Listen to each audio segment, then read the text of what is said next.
Hi friends, நாம் இன்றைக்கி என்ன பார்க்க போகிறோம்னா ஸ்பீக்கரை பற்றி இப்போ நம்ம இன்றைக்கி பார்க்க போகிறோம். பொதுவாக ஸ்பீக்கர் நம்ம எல்லாருக்கும் தெரியும். ஸ்பீக்கர் மேக்ஸிமம் இப்போ மொபைலில் உள்ள ஸ்பீக்கர் எடுத்துக்கிட்டிங்கன்னா ஒரு கொஞ்சம் தூரம் கேட்கும்.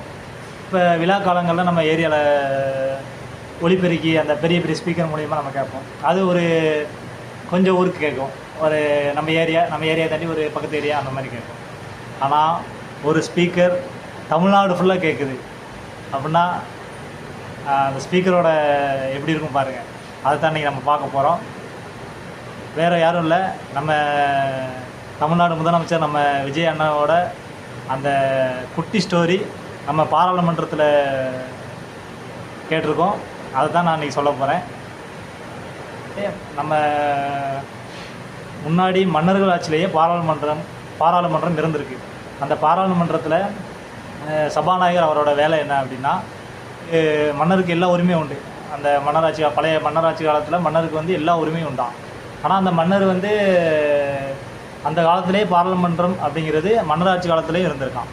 ஆனால் அந்த மன்னர் எல்லா உரிமையும் உள்ள மன்னர் வந்து அவர் ஒரு மக்களுக்கு ஒரு ஏதோ செயல் நல்லதோ ஏதோ ஒன்று செய்யணும்னு நினைக்கும் போது அதை பாராளுமன்றத்தில் வந்து அதை வந்து பேசுவாங்க, எல்லாம் முடிவெடுப்பாங்களாம். ஆனால் மன்னர் சொல்கிறத வந்து பாராளுமன்றத்தில் வந்து நிராகரிக்கவும் செய்வாங்களா, ஒவ்வொருத்தங்க ஏற்றுக்குவாங்களா, ஒருத்தங்க நிராகரிக்கவும் செய்யலாமா. நிராகரிக்கிற வந்து அந்த சபாநாயகர் அவர் தான் அதை வந்து மன்னர்களுக்கு தெரிவிக்கணுமா.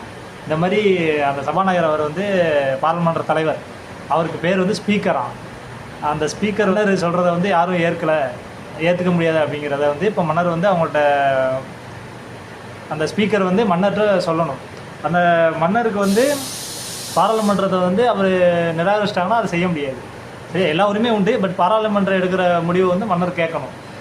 அது நான் அப்படி இருக்கும்போது பாராளுமன்றத்தில் இப்போ மன்னர் ஒரு செயலை நாட்டுக்காக செய்யணும்னு நினைக்காரு. அதை வந்து பாராளுமன்றத்தில் வந்து செய்யக்கூடாதுன்றாங்க.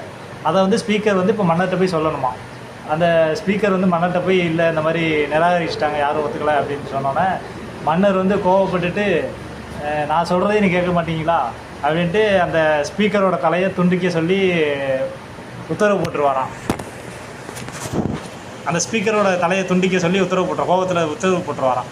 அதனால நிறைய பேருக்கு இந்த மாதிரி தண்டனை நடந்திருக்கான். அதனால அந்த ஸ்பீக்கருங்கிற பதவிக்கு வரவே எல்லாம் பயப்படுவாங்களாம்.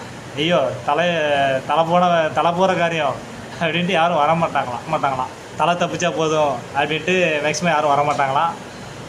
அப்போ நான் வரலன்ட்டு அவர் வெளியே போகும்போது அந்த அவையில் உள்ளவங்களும் எதிர்க்கட்சி தலைவர்களும் கூப்பிட்டு வந்து அவங்க அங்கே உட்கார வச்சு தலைமை பொறுப்பு கொடுப்பாங்களாம்.